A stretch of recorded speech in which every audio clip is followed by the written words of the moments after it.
Ka Federation of Khasi Jaintia and Garo People Southwest Khasi Hills District haringkat kejingan senran lang Secretary Snong ka Snong Umjaran lembat u President ka Seng Samla Snong Diwa area. Hakish potri u Jembang Arja Arpusan kala khang tala no Shipor ya ka sub center ka badan hakish Snong Umjaran Southwest Khasi Hills District. Kajing khang tala no ka Seng ya ka sub center ha Umjaran kadai hadin kajing kut no ka por ka ka Seng kala Aipor artayo ya ka office u DMNHO bat ka tanat ka kot ka khia bakin thungkam no mardor ya ka kong shida lin lingkhoi ka badai tra ya ka jaka ka bakila ais ngobha ya ka sarkar bante ya ka health sub center nadu usnam Arhajar Shipau haringkat gajete asas kular ban thungkam yaki trai jaka.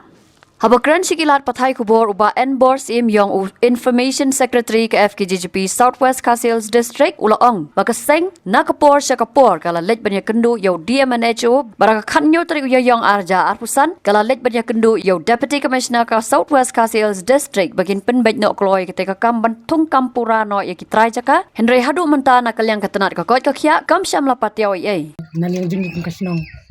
habay pai habay derang kabat pajbat lang snong tau don ka jing du jing kremen no mata jong ka jing khang no ikan substantan ni habay depat bat kitra jaka bat naling jong government kam sum le ya ka ka bakilai kular bat ka baki te naling jing kum kasnong hindon kanu ka jing khangat habay debat kani ni kerpat ni lang jong ka government lan jong ka department jong ka health center bakin di haman pen baik tham kloy kani ka kam ti khnang ba kai kanum long ka jingdu jim toy nam ta jong ki pajba jong kani ka dong ka ria tan jong kani ka dong jingi hangni po sub center jong kani ka umjaran menta ka singi ngila wan ban khang tala no ya kani ka sub center hangni umjaran dei namar ka na ka daw ba u BHMO patla bantung kam ya ki trai jaka ya ka baka kini ki trai jaka kila dap ban ai ya ka de ka jaka bat katkum ka so scholar de ka agreement ka baki ni ki trai jaka kila ya ta bat ka office ki la kular bakin thungkam ya ki bahayang hasam jong ka de ka jaka ya ka bala dap chna ya ka de ka sub center te na kaliang ka jongi nado menta ka sngi kat hado ba u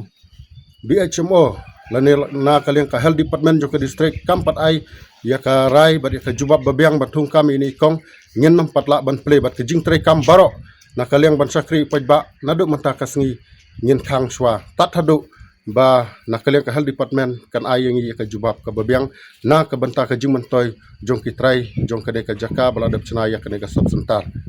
na kaliang jungi ka seng ngila dap appeal hadu u het klido jong ka district jungi i sar DC artayaw menchwa nila aipor artayaw ba na kaliang jong kahal department kan pendap no ikajing thungkam jong ni kong re haduk menta ka na kaliang kahal department kam patiaw ya kan ka jing laj ya kenduk ka jungi la ka jing ai jing tho jungi te na kaliang jing yem ban se bangin hab ban khang no shwa sipor ya kan ka sub center tat haduk ba na kaliang kahal department kan sayo pan pendap ya ki kam na ka banta bantung kam ya ini kong Pej bahagi ki shop ka shop plus F. Ka plus F? Hakabam bangibam duna ki eki batay kamet. Namar kata habat thiru atau khaw kamlu ka umpnyang kadut pej ya ka shop plus F haka jingsom. Yaki nutrient kum ki vitamin bat ka ayan la icon diat bada ka bathau bha kam khta ka dur jing ki marbam ka jing mat lani ka rukom shed yaki. Balehi banai kita. Kadon ka we ka jing mentoy ba kongsan. Ka kot ka kia. Ka nutrition bakam bha ka jing im bakam bha pendon kam daki mar ba medon ka shop plus F menta kasni Lawan Ra Shafi Lingba ko office jong Commissionerate of Food Safety Meghalaya